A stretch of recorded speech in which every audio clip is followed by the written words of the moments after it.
Good evening সকলকে। আশা করি তোমরা প্রত্যেকেই খুব ভালো আছো, সুস্থ আছো।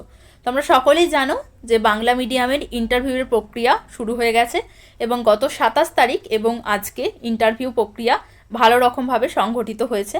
এবং এই ইন্টারভিউ প্রক্রিয়াতে যে যে কোয়েশ্চেনগুলো জিজ্ঞাসা করা হয়েছে তোমরা কম বেশি সেগুলো সম্পর্কে জেনেছো বা শুনেছো।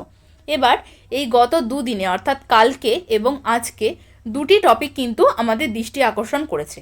এই দুটি টপিক থেকে ইন্টারভিউয়াররা ভালো রকম কোয়েশ্চেন জিজ্ঞাসা করেছেন। তো এই টপিকটি তোমরা অনেকেই হয়তো জানো, আবার অনেকেই হয়তো জানো না। তো আমাদের দায়িত্বের মধ্যে পড়ে যে তোমাদেরকে একদম আপ টু ডেট রাখা।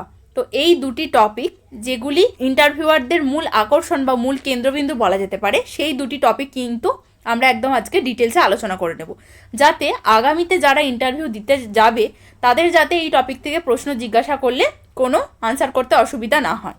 তো চলো তাহলে সেই দুটি টপিক কী কী আমরা সেই সম্পর্কে একটু জেনে নিই। যে টপিক দুটি থেকে কোয়েশ্চেন জিজ্ঞাসা করা হয়েছে সেটি হলো ন্যাস অর্থাৎ NAS এবং SAS বা SAS। এবার এই দুটি কি সেই সম্পর্কে আমরা একটু ডিটেলসে জেনে নেব। দেখো, নাস এবং SAS যদি বলা হয়, এই দুটি হচ্ছে মূল্যায়নের একটা পদ্ধতি বলতে পারো, যেটা আমাদের জাতীয় স্তরে বা কেন্দ্রীয় স্তরে এবং রাজ্য স্তরে চালু আছে শিক্ষার মান এবং অগ্রগতি মূল্যায়ন করার লক্ষ্যে। এবার এই NAS এর একটা পুরো কথা আছে, সেটা হচ্ছে ন্যাশনাল অ্যাচিভমেন্ট সার্ভে। এটা দেখো জাতীয় স্তরে অর্থাৎ কেন্দ্রীয় স্তরে বৃহৎ একটা মূল্যায়ন কর্মসূচি, যেটা সারা ভারতে পরিচালিত হয়ে থাকে। এখানে পুরো কথাটা আরেকবার তোমাদের দেওয়া আছে যে ন্যাশনাল অ্যাচিভমেন্ট সার্ভে। এবার কোন শ্রেণীতে এই মূল্যায়নের প্রক্রিয়াটা চালু আছে আমাদের সেটা দেখে রাখতে হবে, যে তৃতীয়, পঞ্চম, অষ্টম এবং দশম এই শ্রেণীর শিক্ষার্থীদের ওপর এই মূল্যায়নের প্রক্রিয়াটা চালানো হয়ে থাকে।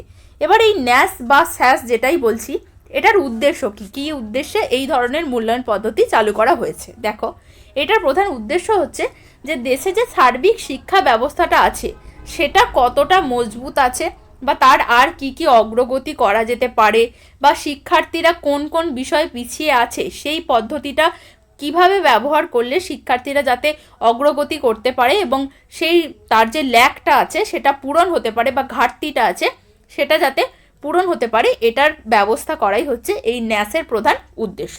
এটা হচ্ছে সেন্টার বা জাতীয় স্তরে চালু আছে। এবং এইটার অনুরূপী আরেকটা মূল্যায়নের পদ্ধতি যেটা আমাদের রাজ্যে চালু আছে সেটাকে বলা হচ্ছে SAS, যেটার পুরো নাম হচ্ছে স্টেট অ্যাচিভমেন্ট সার্ভে। এটা হচ্ছে রাজ্য স্তরে সংগঠিত হওয়া একটি মূল্যায়নের পদ্ধতি। এটা ওই ন্যাস যেটা আছে ওটার অনুকরণেই তৈরি করা হয়েছিল। শুধু দেখো, তোমরা পার্থক্যটা বুঝতেই পারবে যে ওখানে N এর বদলে খালি S এসেছে, অর্থাৎ ন্যাশনালের বদলে স্টেট এসেছে।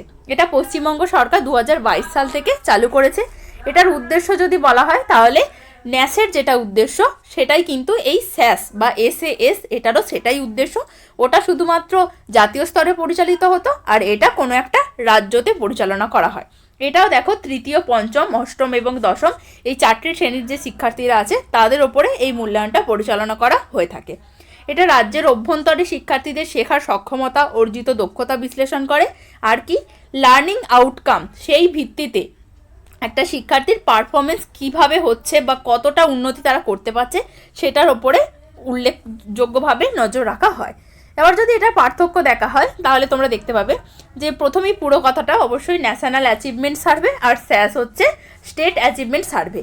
এটা পরিচালনা করে, ন্যাসটা পরিচালনা করে কেন্দ্রীয় সরকারের যে প্রধান দুটি গুরুত্বপূর্ণ সংস্থা আছে শিক্ষা সংক্রান্ত, NCERT অর্থাৎ national council of educational research and training, এবং CBSE অর্থাৎ central board of secondary education. এই দুজনের দ্বারা এই যৌথ পরিকল্পনা অনুযায়ী এটা পরিচালিত হয়ে থাকে।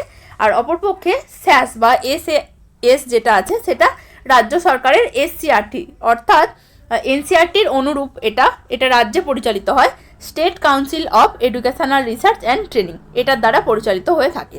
এবার তোমরা নাম শুনে বুঝতে পারলে যে ন্যাশনাল যেহেতু তাই এটা জাতীয় স্তরে পড়বে এবং SAS রাজ্য স্তরে পড়বে।